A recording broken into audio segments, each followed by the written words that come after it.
Now we turn to the hardest philosopher we're going to read in this course.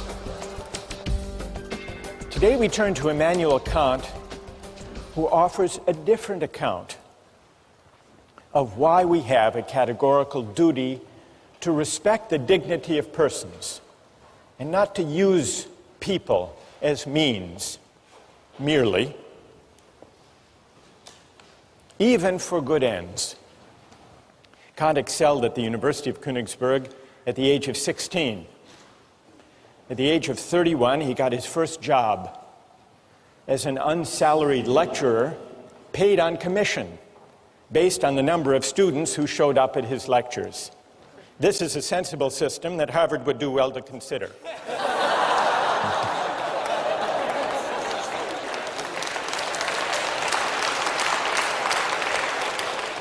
Luckily for Kant, he was a popular lecturer and also an industrious one, and so he eked out a meager living. It wasn't until he was 57 that he published his first major work. But it was worth the wait.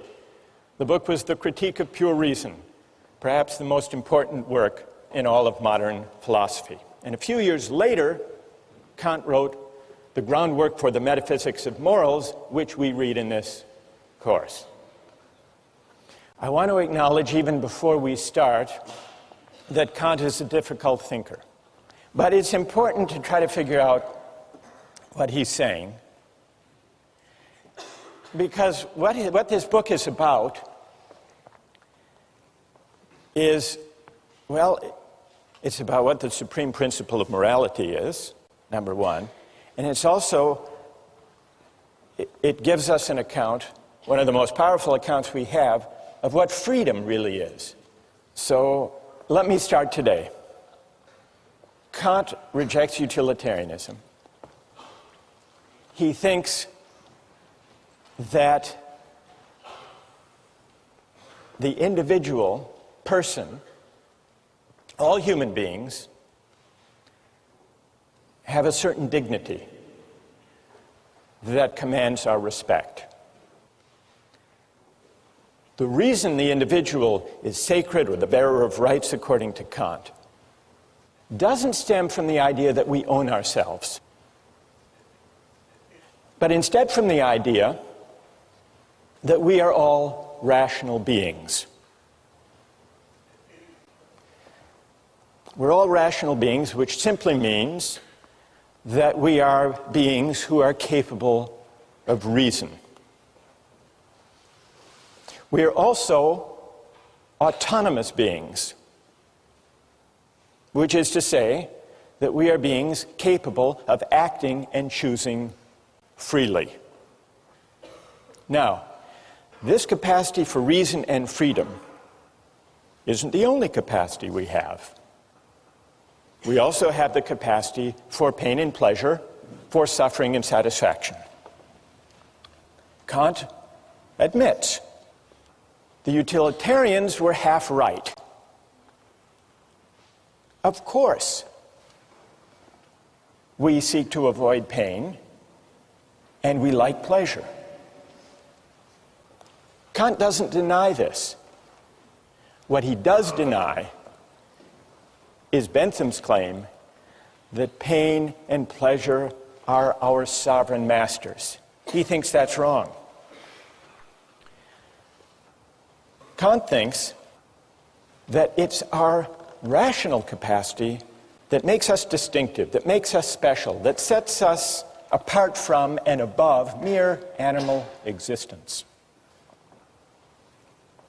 It makes us something more than just physical creatures with appetites. Now, we often think of freedom as simply consisting in doing what we want, or in the absence of obstacles to getting what we want. That's one way of thinking about freedom. But this isn't Kant's idea of freedom. Kant has a more stringent, demanding notion of what it means to be free. And though it's stringent and demanding, if you think it through, it's actually pretty persuasive. Kant reasons as follows. When we, like animals, seek after pleasure or the satisfaction of our desires or the avoidance of pain, when we do that, we aren't really acting freely. Why not?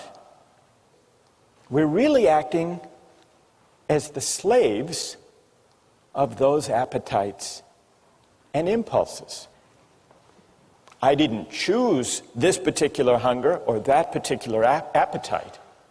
And so when I act to satisfy it, I'm just acting according to natural necessity. And for Kant, freedom is the opposite of necessity. There was an advertising slogan for the soft drink Sprite a few years ago. The slogan was, "Obey your thirst." There's a Kantian insight buried in that Sprite advertising slogan. That, in a way, is Kant's point. When you go for Sprite or Pepsi, you might think that you're choosing freely, Sprite versus Pepsi, but you're actually obeying something, a thirst, or maybe a desire manufactured or massaged by advertising. You're obeying a prompting that you yourself haven't chosen or created. And here, it's worth noticing Kant's specially demanding idea of freedom. What way of acting, how can my will be determined if not by the promptings of nature or my hunger or my appetite or my desires? Kant's answer, to act freely, is to act autonomously. And to act autonomously is to act according to a law that I give myself, not according to the physical laws of nature or to the laws of cause and effect, which include my desire to eat or to drink or to choose this food in a restaurant over that. Now, what is the opposite? What is the opposite of autonomy? For Kant, he invents a special term to describe the opposite of autonomy. Heteronomy is the opposite of autonomy. When I act heteronomously, I'm acting according to an inclination or a desire that I haven't chosen for myself. So freedom as autonomy is the specially stringent idea that Kant insists on. Now, why is autonomy the opposite of acting heteronomously or according to the dictates of nature? Kant's point is that nature is governed by laws of cause and effect, for example. Suppose you drop a billiard ball. It falls to the ground. We wouldn't say the billiard ball is acting freely. Why not? It's acting according to the law of nature, according to the laws of cause and effect, the law of gravity. And just as he has an unusually demanding and stringent conception of freedom, freedom as autonomy, he also has a demanding conception of morality. To act freely is not to choose the best means to a given end. It's to choose the end itself for its own sake. And that's something that human beings can do and that billiard balls can't. Insofar as we act on inclination or pursue pleasure, we act as means to the realization of ends given outside us. We are instruments rather than authors of the purposes we pursue. That's the heteronymous determination of the will. On the other hand, insofar as we act autonomously, according to a law we give ourselves, we do something for its own sake, as an end in itself. When we act autonomously, we cease to be instruments to purposes given outside us. We become, or we can come to think of ourselves as ends in ourselves. This capacity to act freely, Kant tells us, is what gives human life its special dignity. Respecting human dignity means regarding persons not just as means, but also as ends in themselves. And this is why it's wrong to use people for the sake of other people's well-being or happiness. This is the real reason, Kant says, that utilitarianism goes wrong. This is the reason it's important to respect the dignity of persons and to uphold their rights. So even if there are cases, remember John Stuart Mill said, well, in the long run, if we uphold justice and respect the dignity of persons, we will maximize human happiness. What would Kant's answer be to that? What would his answer be? Even if that were true, even if the calculus worked out that way, even if you shouldn't throw the Christians to the lions because in the long run, fear will spread, the overall utility will decline. The utilitarian would be upholding justice and rights and respect for persons for the wrong reason, for a purely contingent reason, for an instrumental reason. It would still be using people, even where the calculus works out for the best in the long run, it would still be using people as means rather than respecting them as ends in themselves.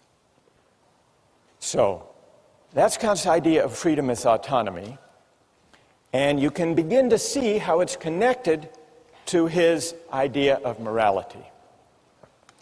But we still have to answer one more question. What gives an act its moral worth in the first place? If it can't be directed at utility or satisfying wants and desires, what gives an action its moral worth? This leads us from Kant's demanding idea of freedom to his demanding idea of morality. What does Kant say? What makes an action morally worthy consists not in the consequences or in the results that flow from it. What makes an action morally worthy has to do with the motive, with the quality of the will, with the intention for which the act is done. What matters is the motive, and the motive must be of a certain kind. So, the moral worth of an action depends on the motive for which it's done, and the important thing is that the person do the right thing for the right reason. A good will isn't good because of what it affects or accomplishes, Kant writes. It's good in itself. Even if by its utmost effort the good will accomplishes nothing, it would still shine like a jewel for its own sake, as something which has its full value in itself. And so for any action to be morally good, it's not enough that it should conform to the moral law. It must also be done for the sake of the moral law. The idea is that the motive confers the moral worth on an action. And the only kind of motive that can confer moral worth on an action is the motive of duty. Well, what's the opposite of doing something out of a sense of duty because it's right? Well, for Kant, the opposite would be all of those motives having to do with our inclinations. And inclinations refer to all of our desires, all of our contingently given wants, preferences, impulses, and the like. Only actions done for the sake of the moral law, for the sake of duty, only these actions have moral worth. Now, I want to see what you think about this idea, but first let's consider a few examples. Kant begins with an example of a shopkeeper. He wants to bring out the intuition and make plausible the idea that what confers moral worth on an action is that it be done because it's right. He says, suppose there's a shopkeeper and an inexperienced customer comes in. The shopkeeper knows that he could give the customer the wrong change, could shortchange the customer and get away with it, that at least that customer wouldn't know. But the shopkeeper nonetheless says, well, if I shortchange this customer, word may get out, my reputation would be damaged, and I would lose business. So I won't shortchange this customer. The shopkeeper does nothing wrong. He gives the correct change. But does his action have moral worth? Kant says no. It doesn't have moral worth because the shopkeeper only did the right thing for the wrong reason, out of self-interest. That's a pretty straightforward case. Then he takes another case, the case of suicide. He says we have a duty to preserve ourselves. Now, for most people who love life, we have multiple reasons for not taking our own lives. So the only way we can really tell, the only way we can isolate the operative motive for someone who doesn't take his or her life is to imagine someone who's miserable and who, despite having an absolutely miserable life,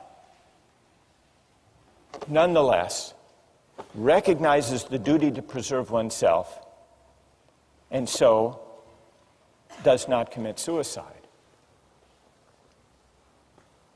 That's the force of the example, is to bring out the motive that matters. And the motive that matters for morality is doing the right thing for the sake of duty. Let me just give you a couple of other examples. The Better Business Bureau. What's their slogan? The slogan of the Better Business Bureau? Honesty is the best policy. It's also the most profitable. This is the Better Business Bureau's full-page ad in the New York Times. Honesty. It's as important as any other asset, because a business that deals in truth, openness, and fair value cannot help but do well. Come join us and profit from it. What would Kant say about the moral worth of the honest dealings of members of the Better Business Bureau? What would he say? That here's a perfect example that if this is the reason that these companies deal honestly with their customers, their action lacks moral worth. This is Kant's point. Or a couple of years ago at the University of Maryland, there was a problem with cheating. And so they initiated an honor system. And they created a program with local merchants that if you signed the honor pledge, a pledge not to cheat, you would get discounts of 10 to 25% at local shops.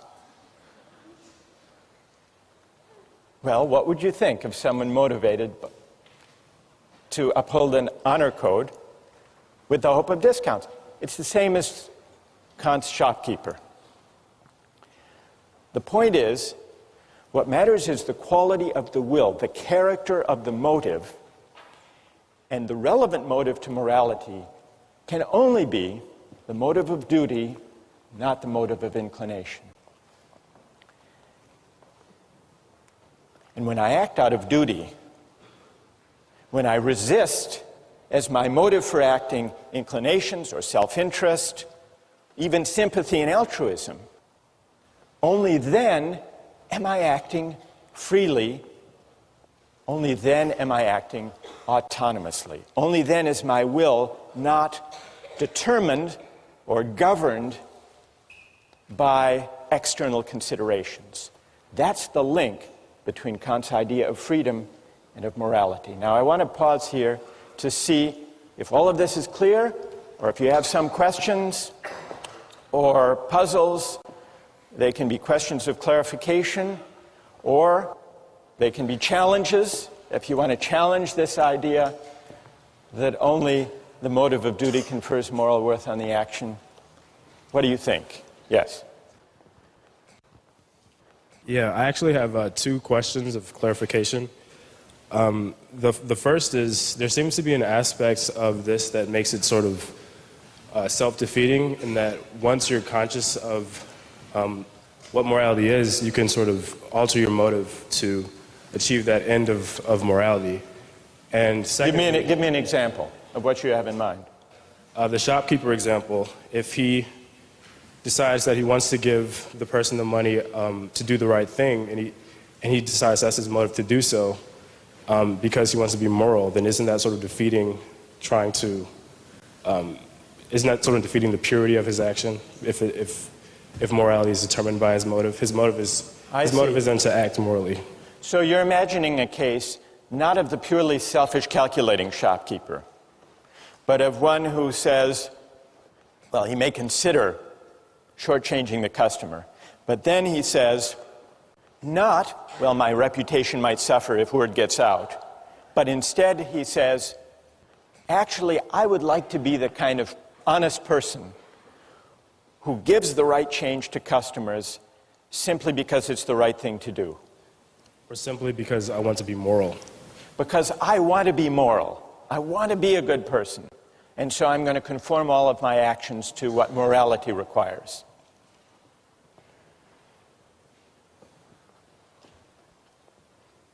It's a subtle point. It's a good question. Kant does acknowledge, you're pressing Kant on an important point here. Kant does say there has to be some incentive to obey the moral law. It can't be a self-interested incentive. That would defeat it by definition. So he speaks of a different kind of incentive from an inclination. He speaks of reverence for the moral law. So if that shopkeeper says, I want to develop a reverence for the moral law, and so I'm going to act, and so I'm going to do the right thing, then I think he's there. He's there as far as Kant's concerned. Because he's formed, his motive, his will is conforming to the moral law once he sees the importance of it. So it would count. It would count. All right, and then secondly, very quickly, what stops morality from becoming completely objective in this point? What stops morality from becoming completely subjective? Yeah, like how can, if morality is completely determined by your morals, then how can you apply this, or how can it be enforced? That's also a great question. What's your name? My name is Amadi. Amadi? Yeah. All right. If acting morally means acting according to a moral law out of duty, and if it's also to act freely in the sense of autonomously, it must mean that I'm acting according to a law that I give myself. That's what it means to act autonomously. Amadi is right about that. But that does raise a really interesting question. If acting autonomously means acting according to a law I give myself, that's how I escape the chain of cause and effect and the laws of nature. What's to guarantee that the law I give myself when I'm acting out of duty is the same as the law that Amadi is giving himself, and that each of you gives yourselves. Well, here's the question. How many moral laws, from Kant's point of view, are there in this room? Are there 1,000 or is there one? He thinks there's one, which in a way does go back to this question, all right, what is the moral law? What does it tell us? So what guarantees? It sounds like to act autonomously is to act according to one's conscience, according to a law one gives oneself. But what guarantees that if we all exercise our reason, we will come up with one and the same moral law? That's what Amati wants to know. Here's Kant's answer. The reason that leads us to the law we give ourselves as autonomous beings is a reason, it's a kind of practical reason that we share as human beings. It's not idiosyncratic. The reason we need to respect the dignity of persons is that we're all rational beings. We all have the capacity for reason, and it's the exercise of that capacity for reason which exists undifferentiated in all of us that makes us worthy of dignity, all of us. And since it's the same capacity for reason, unqualified by particular autobiographies and life circumstances, it's the same universal capacity for reason that delivers the moral law. It turns out that to act autonomously is to act according to a law we give ourselves, exercising our reason, but it's the reason we share with everyone as rational beings, not the particular reasons we have given our upbringings, our particular values, our particular interests. It's pure practical reason, in Kant's terms, which legislates a priori, regardless of any particular contingent or empirical ends. Well, what moral law would that kind of reason deliver? What is its content? To answer that question, you have to read the groundwork, and we'll continue with that question next time.